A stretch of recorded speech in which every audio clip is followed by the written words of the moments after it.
부산 남포동 골목어귀 고즈넉한 약국이 하나 자리하고 있었다. 삼보 약국이라는 오래된 간판 아래 59세의 오영란이 하얀 가운을 입고 조용히 약장을 정리하고 있었다. 그녀의 눈빛은 한때의 열정 대신 잔잔한 체념과 숙연함으로 가득했다. 남편과 사별한 지 5년. 자식들은 모두 서울로 떠났고 오영란은 삶의 의미를 작은 약국에서 찾고 있었다. 그날 오후 비가 뿌리기 시작하던 때였다. 문이 조심스럽게 열리고 비에 젖은 회색 코트를 입은 노년의 신사가 들어섰다. 그는 오영란을 조용히 바라보았다. 이정백, 제약회사를 창립해 성공한 뒤 은퇴한 부산 일대에서 이름이 알려진 인물이었다. 감기 기운이 좀 있어서요. 그런데 약사님이 직접 조제하신다는 소문을 들었습니다. 그의 목소리는 낮고 단단했다. 오영란은 미소를 머금고 간단한 증상을 묻더니 익숙한 손놀림으로 감기약과 함께 따뜻한 차를 내주었다. 진하게 끓인 생강차예요. 몸을 데워줄 겁니다. 이정백은 생강차를 마시며 조용히 약국 구석의 책꽂이를 둘러보았다. 그곳엔 그녀가 손수 모은 약학서와 손님들이 남긴 짧은 편지들이 있었다. 그는 한 장을 꺼내 읽었다. 약사님 덕분에 어머니가 밤마다 안정을 찾습니다. 따뜻한 마음이 느껴집니다. 그날 이후 이정백은 종종 약국을 찾았다. 특별히 아픈 것도 아닌데 이런저런 핑계를 대며 앉아 차를 마셨다. 처음엔 경계했던 오영란도 그의 절제된 태도와 정중한 말투에 점차 마음을 열게 되었다. 한 달쯤 지났을 무렵 그는 말없이 백합 한 송이를 내밀었다. 약사님은 이 도시의 드문 백합 같으십니다. 맑고 단단한 그 말에 오영란의 마음이 조용히 흔들렸다. 그녀는 오래 잊고 있었던 설렘이라는 감정을 떠올렸다. 비로소 나도 누군가에게 의미 있는 존재일 수 있다는 느낌. 그의 존재는 일상의 빈틈을 조용히 채워주고 있었다. 그리고 어느 날 그는 조용히 물었다. 약사님, 남은 시간을 함께 보내주실 수 있겠습니까? 그 말에 오영란은 답을 하지 못했다. 하지만 가슴은 조용히 요동치고 있었다. 그렇게 오영란은 자신도 모르게 또 하나의 삶의 문 앞에 서게 되었던 것이다. 오영란은 결혼이라는 단어를 떠올리는 것조차 조심스러웠다. 하지만 이정백의 진중하고도 절제된 애정은 그녀의 마음에 잔잔한 파문을 일으켰다. 결국 두 사람은 소박한 가족 모임을 통해 법적인 동반자 관계를 맺었다. 결혼식도 혼인신고도 없이 조용히 함께 살기로 한 것이다. 그를 향한 믿음과 의지, 그리고 나눌 수 있는 동행의 의미였다. 이정백은 바닷가 근처의 넓은 주택으로 오영란을 데려갔다. 창문 너머로 파도가 부서지는 소리가 들렸고 주택 내부는 나무향이 은은하게 퍼졌다. 처음 이곳에 들어섰을 때 그녀는 마치 내 마음처럼 조용한 곳이네요라고 말했다. 이정백은 웃으며 대답했다. 이제 여기가 당신의 집입니다. 편히 쉬고 즐기세요. 며칠 동안은 모든 것이 완벽해 보였다. 그는 매일 아침마다 직접 끓인 건강차를 그녀에게 내어주었고 식단도 맞춤식으로 준비되었다. 그가 주는 차는 색이 맑고 향이 은은했다. 오영란은 처음엔 그 세심한 배려에 감동했다. 이건요, 제 회사 시절 마지막으로 개발한 건강 보조제 조합이에요. 저만 알고 있는 배합이라 누구에게도 넘기지 않았습니다. 오직 당신을 위해 준비했어요. 그 말은 그녀를 감동시켰고 차를 마시면서 몸이 따뜻해지는 느낌이에요라고 답했다. 그제서야 그는 깊은 미소를 지었다. 그리고 며칠이 지나자 이정백은 하루 3번 정해진 시간에 하얀 캡슐 한 알과 차를 함께 내밀기 시작했다. 식사 전에는 이걸 꼭 드셔야 합니다. 장 건강에 탁월한 효과가 있어요. 복약 시간은 제가 책임질게요. 그녀는 의심하지 않았다. 그가 제약사 출신이라는 점도, 평소 자신을 아끼는 태도도 모든 의심을 지우는 근거가 되었다. 그래서 매일같이 정해진 시간에 차를 마시고 하얀 약을 삼켰다. 하지만 몇 주가 지나자 이상한 증상이 찾아왔다. 가끔 기억이 흐려지고 집중이 되지 않았다. 멍한 상태로 하루를 보내는 날이 늘었고 가끔씩 어제 한 말을 반복하기도 했다. 처음엔 나이가 들어서 그렇다고 생각했다. 요즘 조금 피곤한 것 같아요. 잠이 많아졌고요. 그녀가 조심스레 말했을 때 그는 웃으며 답했다. 자연스러운 과정이에요. 몸이 회복하고 있다는 증거죠. 그러나 불안은 조금씩 커져만 갔다.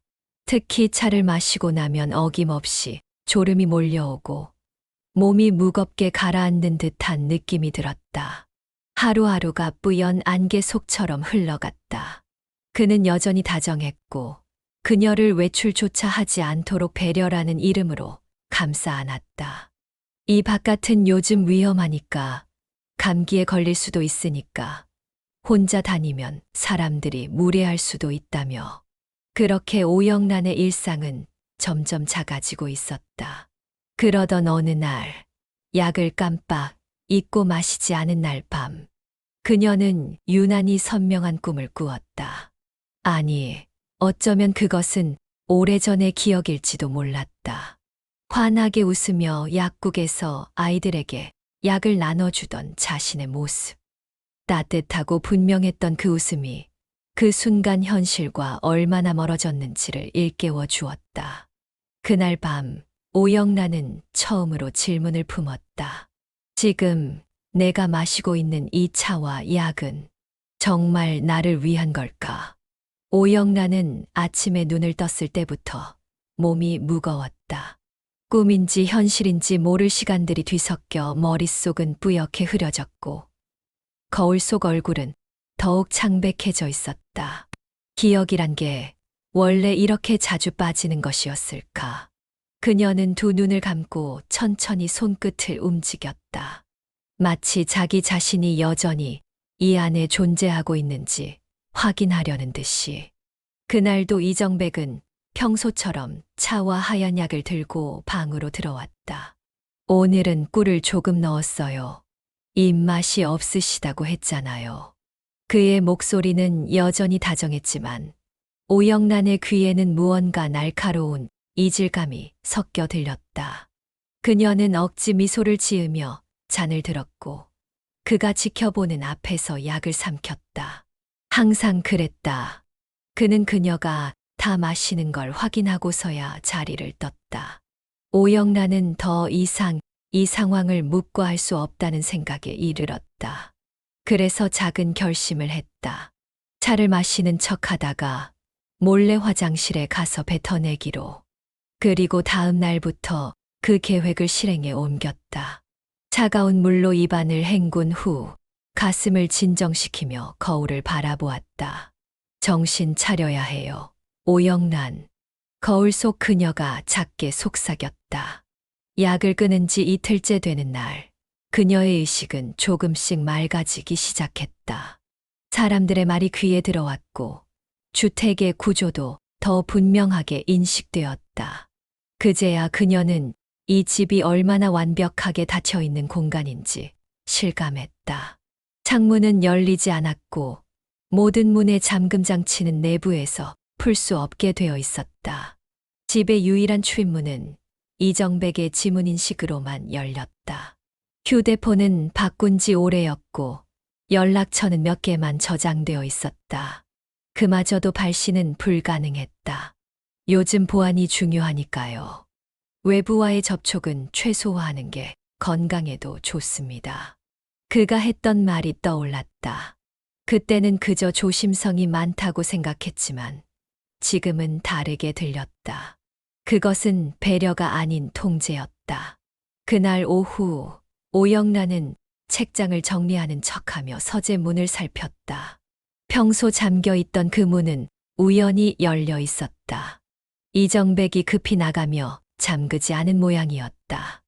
호기심과 두려움을 동시에 안고 그녀는 조심스럽게 안으로 들어섰다. 서재는 깔끔하게 정돈된 공간이었다. 벽면에는 제약 관련 서적들과 연구 노트들이 가득했고 중앙 책상 위에는 두꺼운 노트의 한 권이 놓여 있었다. 그녀는 떨리는 손으로 노트를 펼쳤다. 날짜, 투여량, 반응. 그곳엔 특정 약물명과 함께 누군가의 신체 반응이 꼼꼼히 기록되어 있었다. 그리고 그 하단 subject Y 라는 이니셜이 쓰여 있었다. 오영란은 그 자리에서 무릎을 꿇고 말았다. 그 노트 속의 인물은 바로 자신이었다. 그 순간 문이 열리는 소리가 들렸다. 이정백이었다. 여기서 뭐 하세요? 그는 평소와 다른 눈빛으로 그녀를 내려다보았다. 말은 다정했지만 시선은 날카롭게 그녀의 손에 들린 노트를 응시하고 있었다. 정리하다가 그냥 우연히 오영란은 더듬거리며 노트를 책상 위에 내려놓았다. 이정백은 천천히 다가와 그녀의 어깨에 손을 얹었다. 무겁고 차가운 손길이었다. 괜찮아요. 궁금할 수 있죠. 하지만 너무 많은 정보는 건강에 해로울 수도 있습니다. 약은 계속 드셔야 해요. 그 말이 끝나자마자 서재의 문이 철컥 소리를 내며 다시 잠겼다. 그녀는 깨달았다. 이제 이 집의 문은 단지 물리적인 것만이 아니었다. 자신을 감싸고 있던 모든 다정함, 모든 배려가 사실은 또 하나의 닫힌 문이었던 것이다. 그날 이후 오영란은 두 눈을 감고서도 경계심을 놓지 않았다. 하루 3번의 복약 시간은 마치 사형 선고처럼 느껴졌고 거짓 복용은 더 이상 선택이 아닌 생존을 위한 습관이 되었다. 그녀는 물에 입만 대고 약을 혀 밑에 숨겼다. 차를 마시는 척하다 조심스레 버렸다. 매번 박동이 빨라졌고 언제 들킬지 모른다는 두려움이 뒤따랐다. 이정백은 변함없이 다정했다. 그러나 그녀의 눈에는 그가 매일 조금씩 더 낯설게 느껴졌다. 이젠 미소마저 계산처럼 보였고 그의 친절은 교묘한 족쇄로 변해가고 있었다. 바깥 세상과의 연결은 완전히 끊겼고 전화는 그가 통제했다.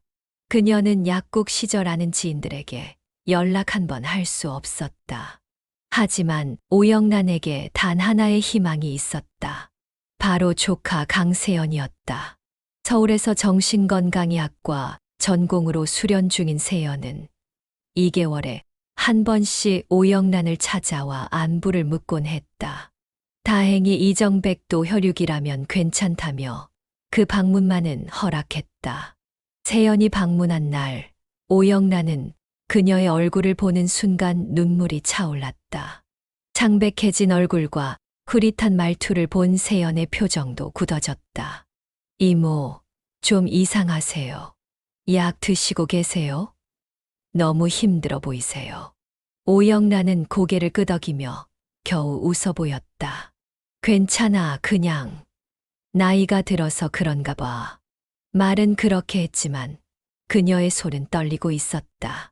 그 진동을 세연은 놓치지 않았다. 대화를 나누던 중 이정백이 차를 들고 방에 들어왔다. 그는 자연스럽게 오영란 앞에 앉아 차를 권했다.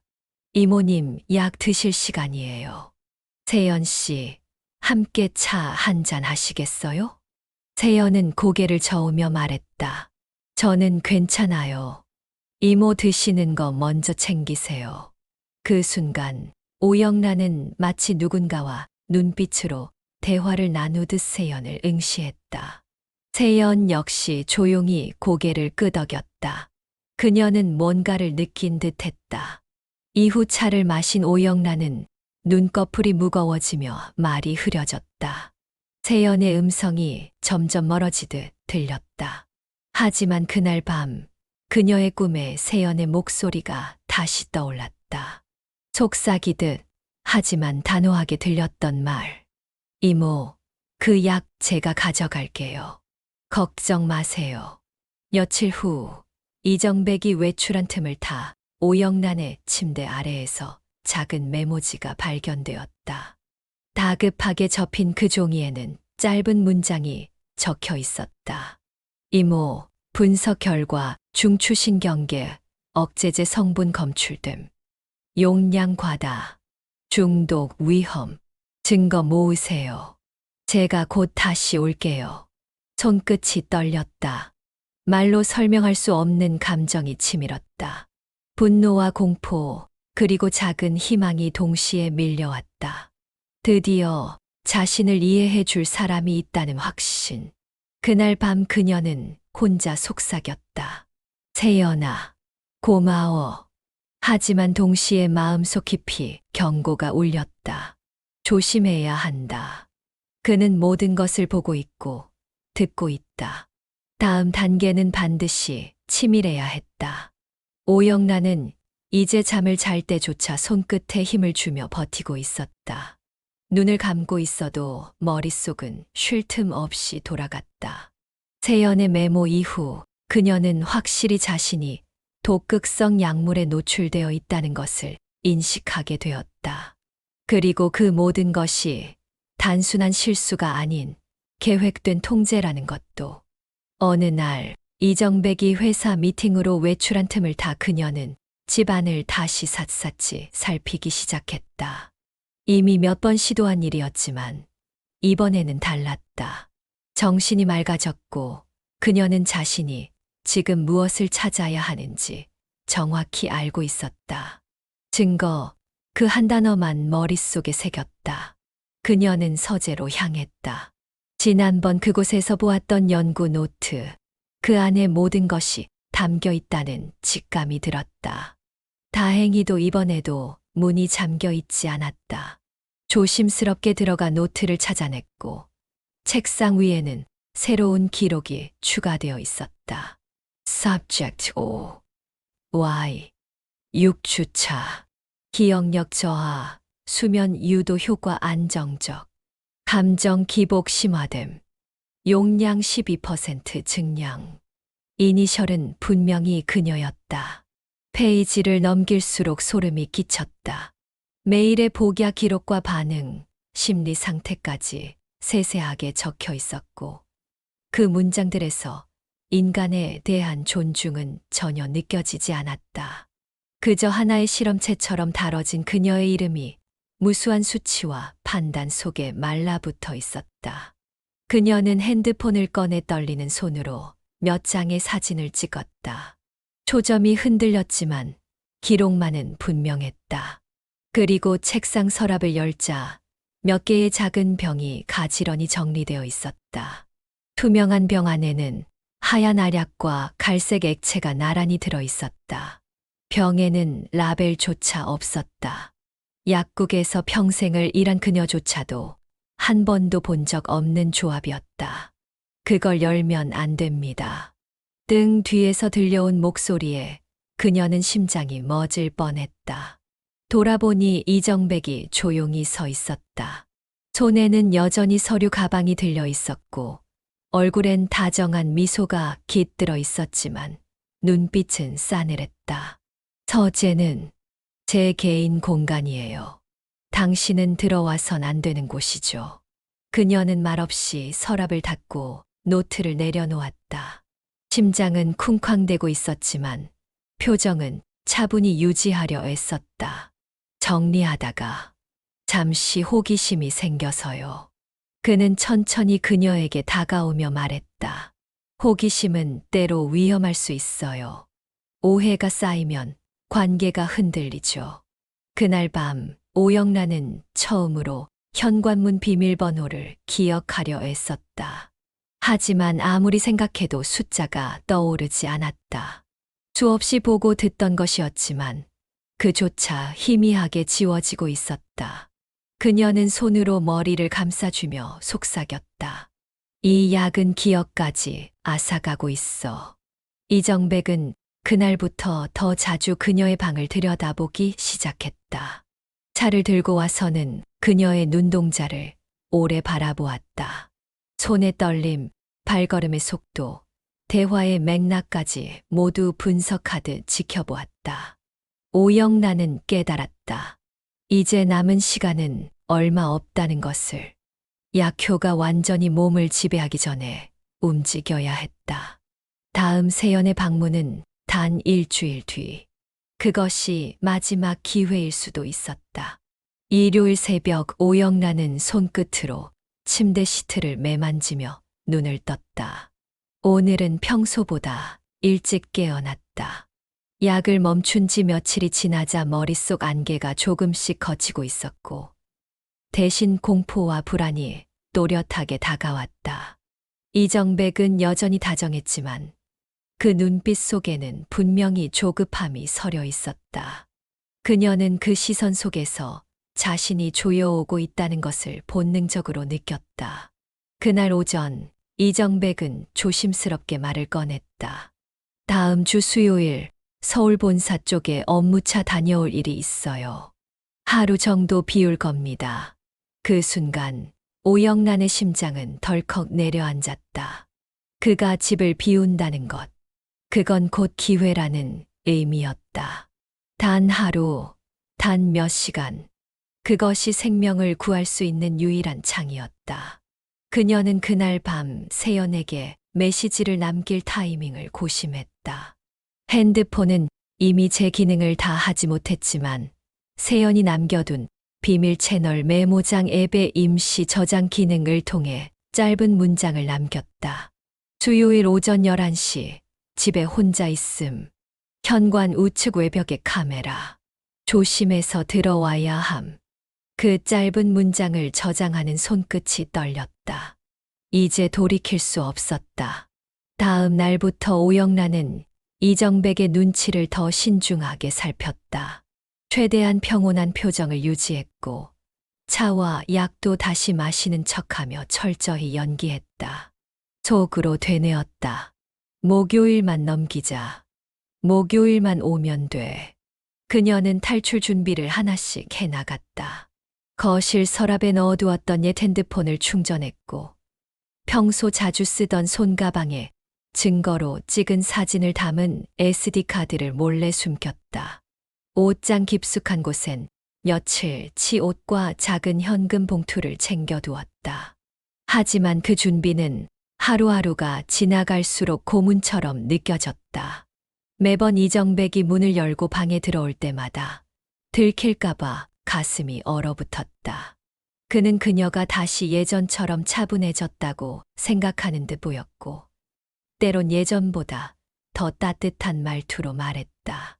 요즘 다시 안정을 찾은 것 같아요. 약효가 이제 제대로 작용하나 봅니다. 그 말에 오영란은 속으로 비명을 질렀다. 그녀는 약효가 아닌 의지로 버티고 있었다. 그 다정한 말 한마디가 이제는 철저한 거짓과 감시의 아이콘으로 들렸다. 수요일 아침 그는 검정색 수트를 차려입고 짧은 인사를 남긴 뒤 집을 나섰다. 약은 김도우미가 챙겨 드릴 거예요. 오늘 하루 푹 쉬세요. 문이 닫히는 소리가 들리고 나서야 오영란은 숨을 내쉴 수 있었다. 거실로 나가 시계를 보았다. 오전 8시 43분. 세연과의 약속은 11시. 단 2시간 17분이 남았다. 그녀는 욕실로 향해 평소처럼 물을 들고 차를 마신 척 입에 머금었다가 그대로 뱉었다. 이후 손가방에 마지막으로 필요한 물건들을 챙겼다. 손수건, 작은 거울, 그리고 그동안 쓴 일기장 한 권. 그녀는 그 일기장을 꼭 쥐며 속삭였다. 살아남을 거예요. 반드시. 하지만 예상보다 시간이 더디게 흘렀다.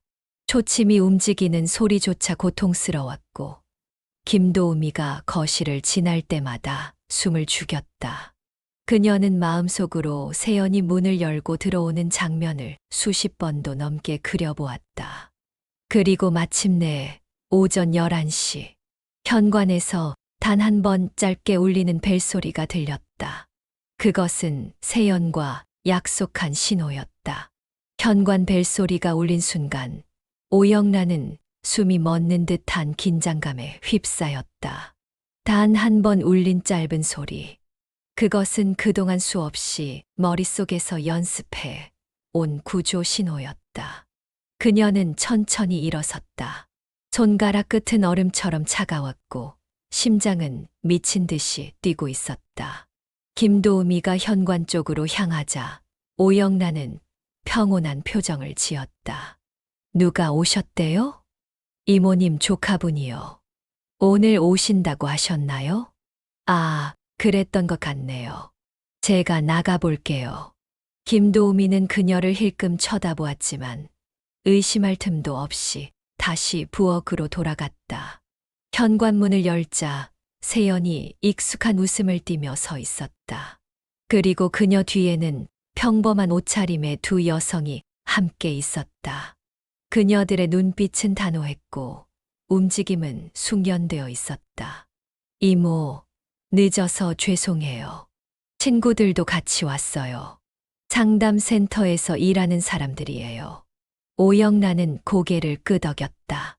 마치 오래전부터 이 순간을 기다렸다는 듯 자연스럽게 인사하며 그들을 거실로 이끌었다.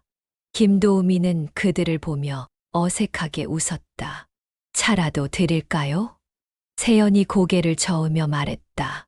괜찮습니다. 오랜만에 조용히 얘기 좀 나누고 싶어서요. 그리고 몇 분간의 평범한 대화가 오갔다.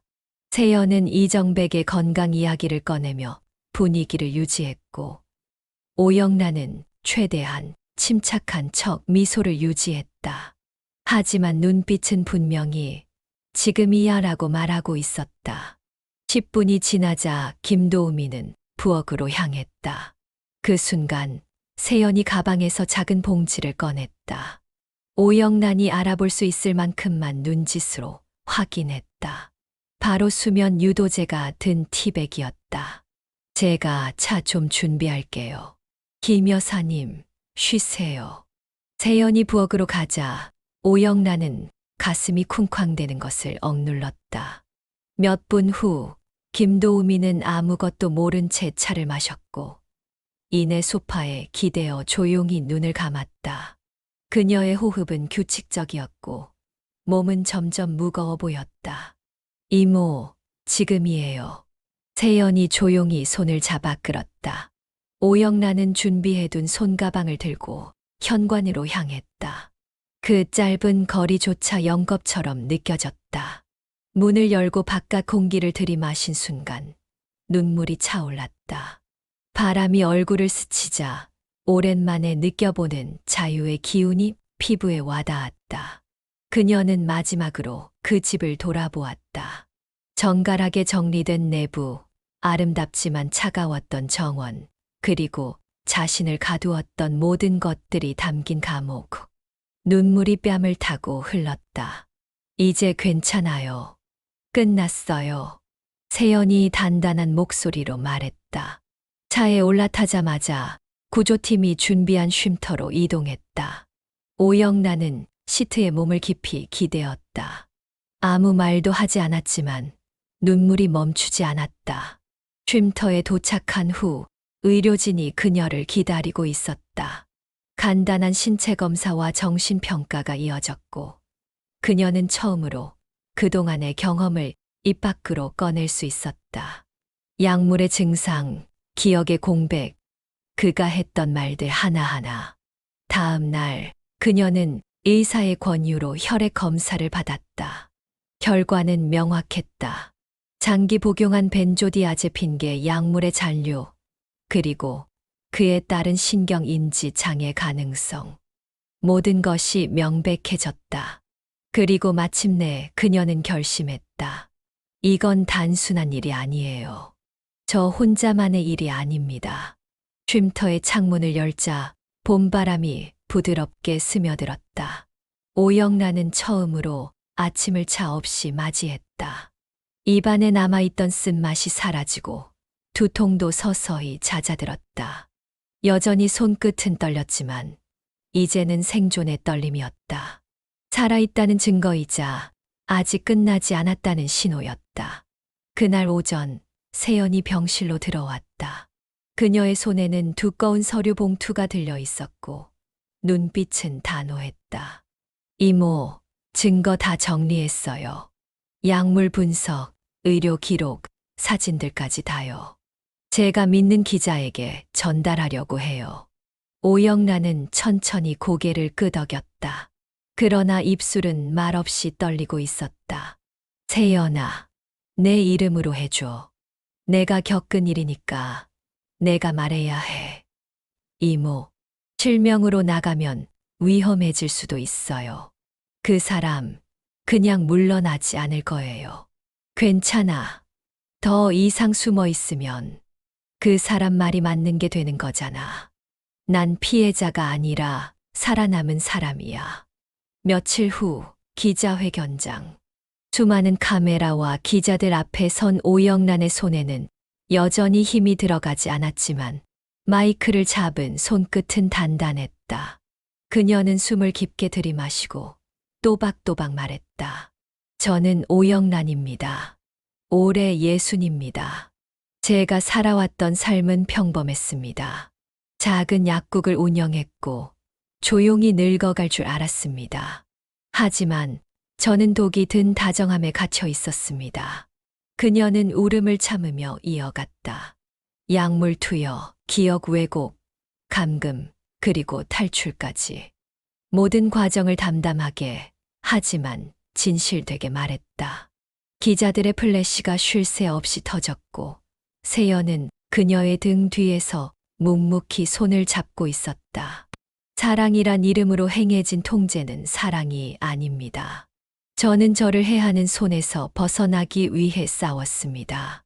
그리고 이제 제 이야기를 세상에 꺼냅니다. 또 다른 나가 생기지 않도록. 그날 이후 그녀의 이야기는 전국적인 반향을 일으켰다. 샵 오영란을 지지합니다. 해시태그는 SNS를 타고 퍼졌고 여성단체와 인권단체들의 성명이 이어졌다. 며칠 후 경찰은 이정백의 저택과 사무실을 압수수색했고 그녀가 제시한 모든 증거는 사실로 확인되었다. 이정백은 도주를 시도하던 중 체포되었고 법정에 서게 되었다. 그는 여전히 그녀가 정신적으로 불안정하다고 주장했지만 의사소견과 약물 검사, 서재에서 발견된 기록들이 그의 말을 무너뜨렸다. 재판장에서 오영란은 다시 한번 마주 앉은 그의 눈을 똑바로 바라보았다. 이제는 두렵지 않았다. 그 눈빛은 더 이상 그녀를 지배하지 못했다. 판결은 징역 22년, 감금 불법 약물 투여, 심신손상 혐의로 법정 최고형이 선고되었다. 재판이 끝난 날 그녀는 작은 개업 간판을 내걸었다. 이름은 영란한약 리폼 공방. 과거의 자신으로 돌아가는 길이자 앞으로 나아갈 수 있는 출구였다. 몸은 여전히 회복 중이었지만 그녀는 매일 작은 한복 조각들을 꿰매며 시간을 보냈다. 그 조각들은 그녀처럼 찢어졌지만 다시 이어지고 있었다. 어느 날 젊은 여성이 찾아와 물었다. 선생님, 제 몸에 맞는 한복을 만들고 싶은데요. 제 이야기부터 들어주실 수 있을까요? 그 말에 오영란은 따뜻하게 웃었다. 물론이죠. 그 옷은 당신을 위한 거니까요. 창문 너머로 봄바람이 들어왔다. 지난 계절의 그림자를 지워내고 새로운 바람이 그녀의 삶을 흔들기 시작했다. 이제 그녀는 더 이상 실험 대상도 피해자도 아니었다. 그녀는 오영란이라는 이름을 가진 삶의 주인공이었다.